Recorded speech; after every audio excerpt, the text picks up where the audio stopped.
Good morning students. आज हम करेंगे mirror formula for concave mirror. एक बार फिर से डेफिनेशन देख लेते हैं।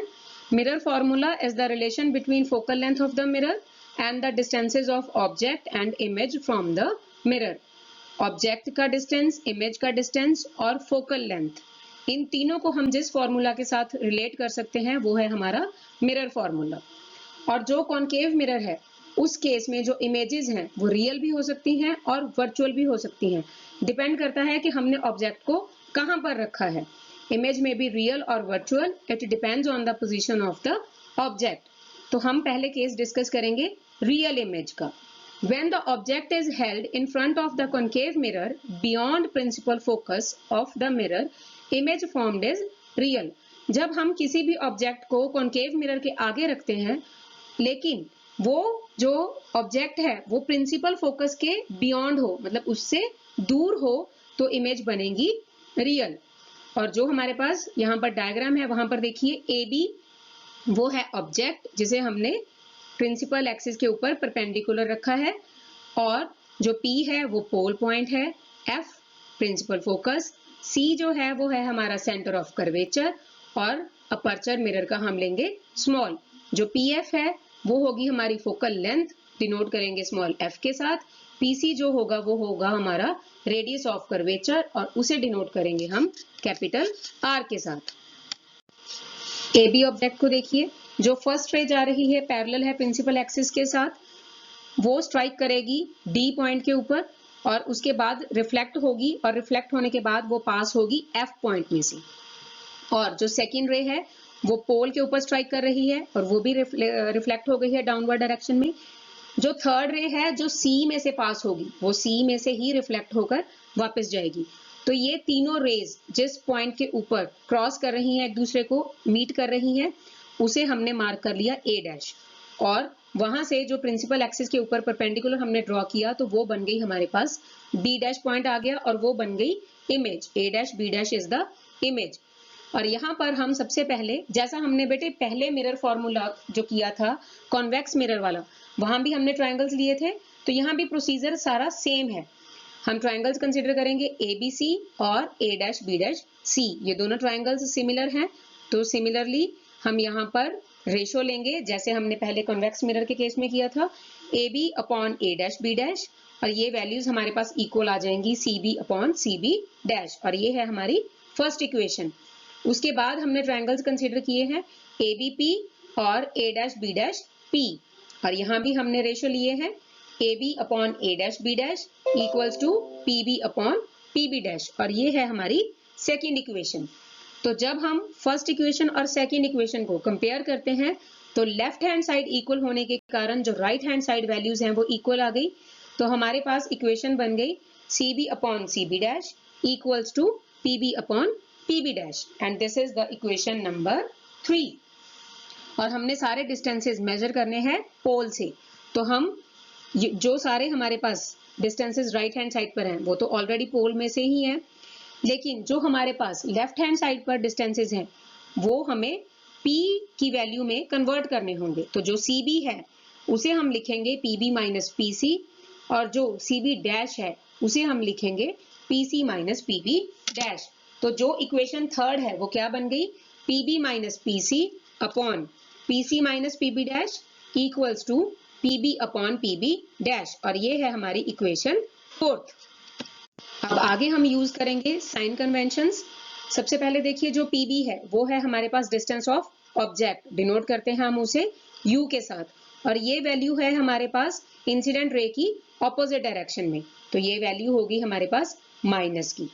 उसके बाद PC वो है हमारे पास रेडियस ऑफ कर्वेचर, और ये भी इंसिडेंट रे के ऑपोजिट है, तो PC की वैल्यू क्या हो गई माइनस R। और PB डैश ये है डिस्टेंस ऑफ द इमेज, और ये भी इंसिडेंट रे की ऑपोजिट डायरेक्शन में है, तो ये वैल्यू हो गई माइनस V। तीनों वैल्यूज को हमने सब्स्टिट्यूट कर दिया फोर्थ इक्वेशन में, तो इक्वेशन बन गई minus U plus R upon minus R plus V equals to minus U upon minus V। Cross multiply किया तो इक्वेशन बन गई UV minus VR equals to UR minus UV। तो दोनों UV को एक साइड पर इकट्ठा कर लिया, और जो UR और VR है उन्हें एक साइड पर हमने इकट्ठा कर लिया। तो इक्वेशन बन गई 2uv equals to ur plus vr। पूरी इक्वेशन को डिवाइड कर दिया हमने uvr के साथ, तो लेफ्ट हैंड साइड पर हमारे पास क्या बच गया 2/r और राइट हैंड साइड पर 1/v प्लस 1/u। और हमने जो फोकल लेंथ ऑफ और रेडियस ऑफ कर्वेचर इन दोनों का रिलेशन डिराइव किया था, वहां से हमारे पास वैल्यू है r is equal to twice of the focal length. इसे थोड़ा सा रीअरेंज करें तो वैल्यू आ जाएगी 2/r is equal to 1/f। और इस वैल्यू को हम इक्वेशन में सब्स्टिट्यूट कर दें तो इक्वेशन आ गई हमारे पास 1/f is equal to 1/v plus 1/u, जो कि है हमारा mirror formula for the concave mirror. अब आगे हम मिरर फॉर्मूला डिराइव करेंगे वर्चुअल इमेज के लिए। तो पहले हम देखते हैं कि वर्चुअल इमेज बनती किस केस में है।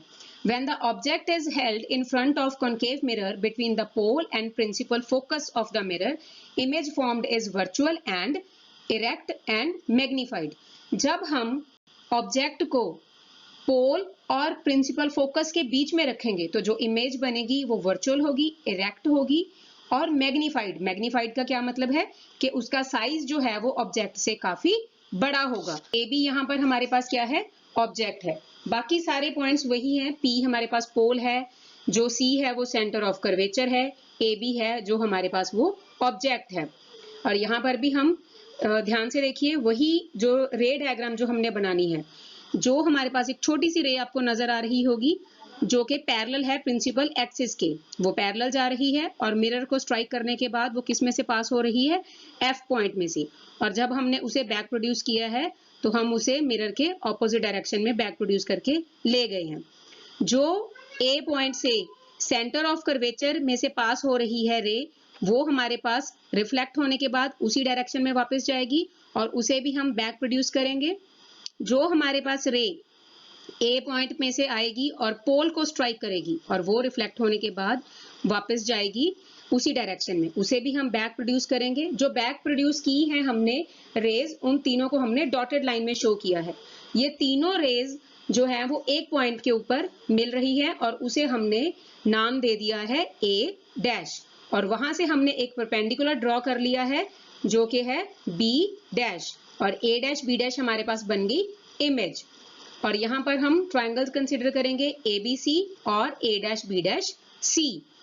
इन दोनों ट्राइंगल्स को अगर हम ध्यान से देखते हैं तो ये ट्राइंगल्स हमारे पास हैं सिमिलर ट्राइंगल्स, और इनकी जो साइड्स हैं उनकी रेशियोज हम लेंगे A B upon A dash B dash equals to C B upon C B dash. ये है हमारी फर्स्ट इक्वेशन। उसके बाद हमने जो ट्राइंगल कंसिडर की है वो है पोल के साथ जो बन रही है ऑब्जेक्ट की और इमेज की, ए बी पी और ए डैश बी डैश पी। ये दोनों ट्राइंगल्स भी सिमिलर हैं और इनकी भी साइड्स की हम रेशियो लेंगे A B upon A dash B dash equals to P B upon P B dash. और ये है हमारी सेकेंड इक्वेशन। फर्स्ट और सेकेंड इक्वेशन इन दोनों की लेफ्ट हैंड साइड इक्वल है तो right hand side should also be equal. तो हमारे पास इक्वेशन क्या बन गई, C B upon C B dash equals to P B upon P B dash, and this is the equation number 3। हमने सारी वैल्यूज जो सारे डिस्टेंसेस हैं वो मेजर करने हैं पी पॉइंट से, पोल पॉइंट से। तो जो सी बी और सी बी डैश है हम इनको कन्वर्ट कर लेंगे पोल से जो मेजर होने वाले डिस्टेंसेस हैं उनकी फॉर्म में। तो सी बी हमारे पास क्या बन जाएगा, P C minus P B, और C B dash will be equal to P C plus P B dash. तो ये दोनों वैल्यूज जब हम इक्वेशन जो हमारी थर्ड इक्वेशन है उसमें सब्स्टिट्यूट करते हैं तो इक्वेशन क्या बन जाती है, P C minus P B upon P C plus P B dash equals to P B upon P B dash, and this is the fourth equation. अब हम साइन कन्वेंशन यूज करेंगे। पी बी जो है वो है distance of the object, और क्योंकि ये इंसिडेंट रे के ऑपोजिट डायरेक्शन में मेजर हो रहा है तो it will be taken as minus U. P C ये भी ऑपोजिट डायरेक्शन में मेजर हो रहा है और पी सी की वैल्यू क्या होती है, रेडियस ऑफ कर्वेचर, तो P C will be equal to minus R. और पी बी डैश वो क्या है हमारे पास, डिस्टेंस ऑफ द इमेज, और ये जो डिस्टेंस है ये हमारा इंसिडेंट रे की डायरेक्शन में ही मेजर हो रहा है, तो as a result it will be taken as positive. ये तीनों वैल्यूज हम सब्स्टिट्यूट करेंगे फोर्थ इक्वेशन में, तो इक्वेशन बन जाएगी minus R plus U upon minus R plus V equals to minus U upon we.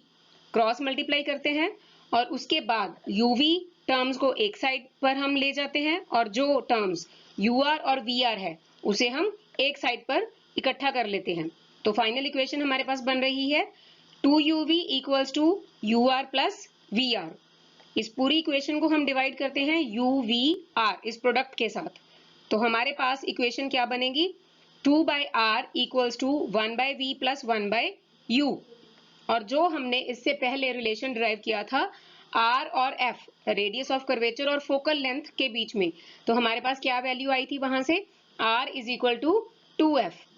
तो एज अ रिजल्ट 2/r की वैल्यू क्या बन गई 1/f के इक्वल आ गई। तो as a result fifth equation becomes 1/f is equal to 1/v plus 1/u and this is the mirror formula for concave mirror। अब स्टूडेंट्स हमने देखिए कॉन्वेक्स मिरर के लिए भी मिरर फॉर्मूला डिराइव किया और कॉन्केव मिरर के लिए भी। तो मिरर चाहे जो भी हो हमारा फॉर्मूला जो है वो सेम है, that is reciprocal of focal length is equal to sum of the reciprocals of distance of image and the distance of the object from the mirror। Next हम करेंगे linear magnification of a spherical mirror. It is the ratio of size of the image formed by the mirror to the size of the object and it is represented by m। Basically जो linear magnification है वो ratio है size of the image की और size of the object की। तो जो हमने इससे पहले कॉन्केव मिरर और कॉन्वेक्स मिरर के लिए डायग्राम्स बनाई थी वहां से हमारे पास साइज ऑफ इमेज क्या था a', b' और साइज ऑफ ऑब्जेक्ट था ab। और हमने जब फॉर्मूलाज डिराइव किए थे तो हमने क्या वैल्यू निकाली थी वहां से a' b' अपॉन ab किसके इक्वल आया था जब हमने ट्राइंगल्स सिमिलर लिए थे, ये इक्वल आई थी वैल्यू pb' अपॉन pb के इक्वल। तो सबसे पहले जब हम कॉन्केव मिरर का केस करते हैं, जब हम रियल इमेज की बात करते हैं, तो a' b' जो है हमारे पास उसकी वैल्यू क्या आएगी, क्योंकि वो जो हमारा प्रिंसिपल एक्सिस है उसके नीचे बन रही थी ना डायग्राम जो हमारी इमेज थी, तो एज अ रिजल्ट उस वैल्यू को हम लेंगे नेगेटिव। तो a' b' equals to minus h2 और जो ऑब्जेक्ट था वो प्रिंसिपल एक्सिस के ऊपर था, तो as a result it will be positive. तो ab will be equals to plus h1। pb' की वैल्यू माइनस v क्योंकि वो इंसिडेंट रे के ऑपोजिट डायरेक्शन में है, और pb is also equal to minus u क्योंकि वो भी जो वैल्यू है वो इंसिडेंट रे की ऑपोजिट डायरेक्शन में ही मेजर की है हमने। वैल्यू सब्स्टिट्यूट करते हैं तो m is equal to minus h2/h1। जब वैल्यू सब्स्टिट्यूट किए तो minus v upon minus u, minus cancelled, तो मैग्निफिकेशन की वैल्यू रियल इमेज के लिए आ गई हमारे पास माइनस h2/h1 या फिर v/u।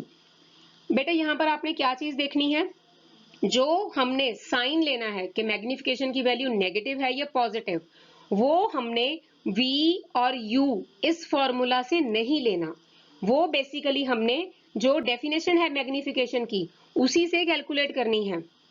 जैसे इस फॉर्मूला में हमारे पास m की वैल्यू आई है माइनस h2/h1, तो यहां से हमारे पास magnification for real image will be negative. अगर हम v/u की फॉर्म में देखें तो वो तो पॉजिटिव है, लेकिन हमने मैग्निफिकेशन को यहाँ पर पॉजिटिव नहीं लेना, ये बात आपने स्पेशली ध्यान से देखनी है। जब वर्चुअल इमेज थी तो उस केस में क्या था a' b' equals to positive h2 क्योंकि उसमें जो वर्चुअल इमेज थी वो प्रिंसिपल एक्सिस के ऊपर ही बनी थी, और AB ऑब्जेक्ट हमारा प्रिंसिपल एक्सिस के ऊपर था, तो एज अ रिजल्ट H1 भी हम पॉजिटिव ही लेंगे। जो PB' है जो कि हमारा इमेज का डिस्टेंस है, वो क्योंकि इंसिडेंट रे की डायरेक्शन में ही बन रही है इमेज, तो एज अ रिजल्ट उसे हम लेंगे पॉजिटिव। और PB वो वैल्यू जो है डिस्टेंस ऑफ ऑब्जेक्ट है और वो इंसिडेंट रे के ऑपोजिट डायरेक्शन में है, तो as a result PB will be minus U। Magnification की value height of the image divided by height of the object h2/h1। अब यहाँ पर देखिए h2 और h1 दोनों पॉजिटिव हैं, तो as a result magnification is positive. लेकिन जब हम डिस्टेंस ऑफ ऑब्जेक्ट या डिस्टेंस ऑफ इमेज की फॉर्म में वैल्यू सब्स्टिट्यूट करते हैं तो वो बन रही है v/-u, लेकिन मैग्निफिकेशन वर्चुअल इमेज के लिए नेगेटिव नहीं होगा क्योंकि डेफिनेशन के according it will be positive. अब हम कैलकुलेट करेंगे मैग्निफिकेशन कॉन्वेक्स मिरर के लिए। डायग्राम में आपको नजर आ रहा है कि जो इमेज है हमारी वो प्रिंसिपल एक्सिस के ऊपर बनी है, तो एज अ रिजल्ट जो हाइट है उसकी वो पॉजिटिव लेंगे ऑब्जेक्ट भी हमारा प्रिंसिपल एक्सिस के ऊपर है, तो एज अ रिजल्ट उसकी भी हाइट पॉजिटिव। जो हमारा पीबी डैश है, distance of the image from the mirror, वो है इंसिडेंट रे की ही डायरेक्शन में, तो as a result it will be taken as positive. लेकिन जो डिस्टेंस ऑफ द ऑब्जेक्ट है पीबी, वो है इंसिडेंट रे की ऑपोजिट डायरेक्शन में, तो as a result it will be negative. तो जो मैग्निफिकेशन है कॉन्वेक्स मिरर की, वो आ गई हमारे पास पॉजिटिव, क्योंकि हाइट्स जो हैं वो दोनों ही पॉजिटिव हैं। अब आगे हम जो मैग्निफिकेशन है उसे रिलेट करते हैं फोकल लेंथ और डिस्टेंस ऑफ ऑब्जेक्ट या डिस्टेंस ऑफ इमेज के साथ। मिरर फॉर्मूला हमने डिराइव किया था, उसकी क्या इक्वेशन थी, 1/f is equal to 1/v plus 1/u। Equation, पूरी इक्वेशन को हमने मल्टीप्लाई कर दिया v के साथ, v/f is equal to 1 plus v/u। थोड़ा सा रीअरेंजमेंट करें अगर हम, तो v/u will be equal to v/f minus 1। अगर हम एलसीएम ले लें तो इक्वेशन हमारे पास राइट हैंड साइड पर क्या बन गई, v minus F upon F. तो वर्चुअल इमेज के लिए हमारे पास जो मैग्निफिकेशन की वैल्यू है वो क्या है, m is equal to minus v upon u। अगर जो हमने इक्वेशन में पहले वैल्यू डिराइव की है वो सब्स्टिट्यूट कर दें, तो हमारे पास वैल्यू बन गई magnification equals to f minus v upon f। इससे पहले जो हमने फॉर्मूला डिराइव किया उसमें हमने मैग्निफिकेशन, फोकल लेंथ और डिस्टेंस ऑफ इमेज को रिलेट किया था। यहाँ पर अगर हमने डिस्टेंस ऑफ ऑब्जेक्ट को रिलेट करना हो तो हम क्या करेंगे, जो मिरर फॉर्मूला है उसको हम मल्टीप्लाई करेंगे u के साथ, तो इक्वेशन बन जाएगी हमारे पास u/f equals to u/v plus 1। थोड़ा सा रीअरेंजमेंट करते हैं, u/v equals to u/f minus 1। LCM लेने के बाद राइट हैंड साइड पर हमारे पास वैल्यू आ गई u minus F upon F. लेकिन जो हमारे पास मैग्निफिकेशन है उसमें हमारे पास फॉर्मूला क्या है, m is equal to minus v/u। तो जो हमारे पास ये इक्वेशन है उसका हम रेसिप्रोकल ले लेंगे, तो एज अ रिजल्ट हमारे पास इक्वेशन क्या बन गई, माइनस ब्रैकेट में हमारे पास आ गया f/u माइनस f। माइनस को अगर मल्टीप्लाई कर दें तो हमारे पास मैग्निफिकेशन की वैल्यू आ गई m equals to f/f minus u। ये है हमारे पास रिलेशन जो है focal length, distance of the object and magnification के बीच में। आगे हम देखते हैं practical applications of spherical mirrors. A convex mirror is used as a reflector in street lamps. As a result, light from the lamp diverges over a large area. जो convex mirror है वो as a reflector यूज किया जाता है street lamps में, क्योंकि convex mirror को use करने से जो लाइट है वो ज्यादा एरिया पर फैल जाती है, डाइवर्ज हो जाती है। Convex mirror is used as driver's mirror in all vehicles for looking at the traffic at the rear of the vehicle. Such a mirror has wider field of view as compared to plane mirror or a concave mirror. Images formed are smaller and erect. जो convex mirror है उसे हम drivers mirror भी कहते हैं, क्योंकि अगर हमने अपने व्हीकल के पीछे देखना हो कि कौन कौन से व्हीकल आ रहे हैं तो उसके लिए कॉन्वेक्स मिरर ही बेनिफिशियल है। क्या बेनिफिट्स हैं इसके, एक तो जो इमेज बनेगी वो स्मॉलर होगी और इरेक्ट होगी, सीधी इमेज नजर आएगी और स्मॉलर साइज में नजर आएगी। उसके बाद ये जो मिरर है इनका जो फील्ड ऑफ व्यू है वो काफी ज्यादा बड़ा होता है अगर हम उसे कंपेयर करें प्लेन मिरर या फिर कॉन्केव मिरर के साथ, तो it has wider field of view. जो कॉन्केव मिरर है उसे हम कहाँ देख सकते हैं, it is used as a reflector in search light headlights of the motor vehicles. ये एज अ रिफ्लेक्टर काम करता है सर्च लाइट्स में या फिर जो मोटरसाइकिल्स, मोटर व्हीकल्स हैं उनकी हेडलाइट्स में। Concave mirror is used in ophthalmoscope, that is for reflecting light on the retina of the eye. जो ऑप्थेल्मोस्कोप है उसमें भी कॉन्केव मिरर यूज किया जाता है जब अगर किसी को आईज में कोई प्रॉब्लम होती है तो रेटिना पर लाइट जो है वो रिफ्लेक्ट की जाती है ताकि नजर आ सके कि आई में क्या प्रॉब्लम है। तो उस जो इंस्ट्रूमेंट यूज किया जाता है ऑप्थेल्मोस्कोप उसमें कॉन्केव मिरर को यूज किया जाता है। Concave mirror is used as a shaving mirror or makeup mirror as it can form erect and magnified image. तो जो शेविंग मिरर्स हैं या मेकअप मिरर्स हैं उसमें कॉन्केव मिरर को यूज किया जाता है क्योंकि ये इरेक्ट और मैग्नीफाइड मतलब ज्यादा बड़ी साइज की इमेज जो है वो दिखाते हैं। Spherical mirrors can also be used as trick mirrors. जो spherical mirrors हैं उन्हें मैजिक शो करने के लिए भी यूज किया जाता है.